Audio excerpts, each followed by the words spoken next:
مراقبے کا ایک یہ بھی طریقہ ہے کہ اپنے خیال کو اپنے دماغ میں جمع کر کے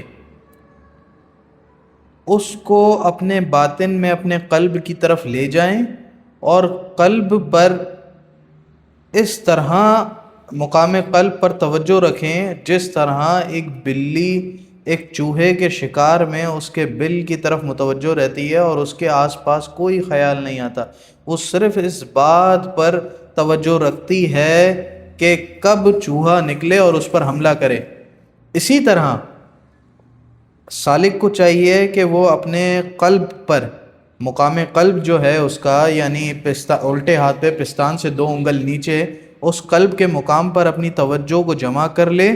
اور اپنے باطن میں اور اپنے دماغ میں کسی بھی غیر خیال کو آنے نہ دے۔ اگر آئے اس خیال کو تو اس خیال کو ہٹائے اور پھر اپنی توجہ اسی طرف قائم کر دے، اور اس انتظار میں رہے کہ قلب پر اللہ تبارک تعالیٰ کی طرف سے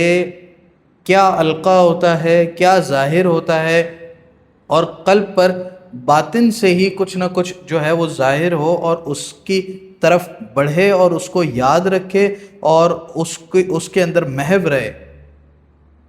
یہ پریکٹس مراقبے کی، ویسے مراقبے کی بہت سارے طریقے ہیں، بہت سارے مختلف طریقے ہیں، لیکن یہ پریکٹس مراقبے کی آپ کے فوکس کو بہت زیادہ بڑھا دیتی ہے۔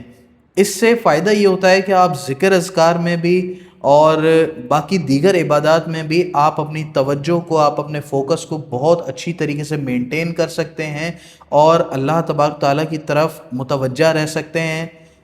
تو طریقہ کار کو دوبارہ ایک دفعہ سماعت فرما لیں، اپنی پوری توجہ کو آنکھیں بند کر کے کسی پرسکون مقام پر بیٹھ کر اپنی پوری توجہ کو مقام قلب پر لے آئیں، جو آپ کے الٹے ہاتھ پر دائیں پستان، یعنی الٹے ہاتھ پہ پستان سے 2 انگل نیچے مقام ہے، مقام قلب، یہ لطیفہ قلب ہے،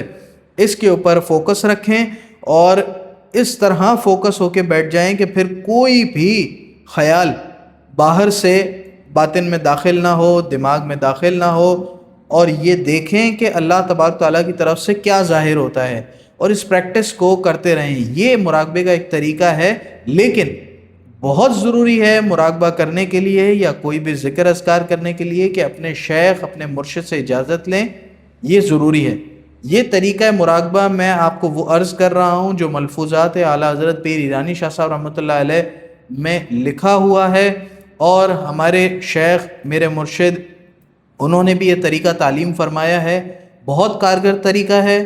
آپ کا فوکس بہت زیادہ ڈیولپ ہو جاتا ہے ذکر اذکار میں بھی اور دیگر عبادات میں بھی، اور پھر مراقبے کے اپنے نتائج تو جو ہیں وہ پھر براء البراء ہیں۔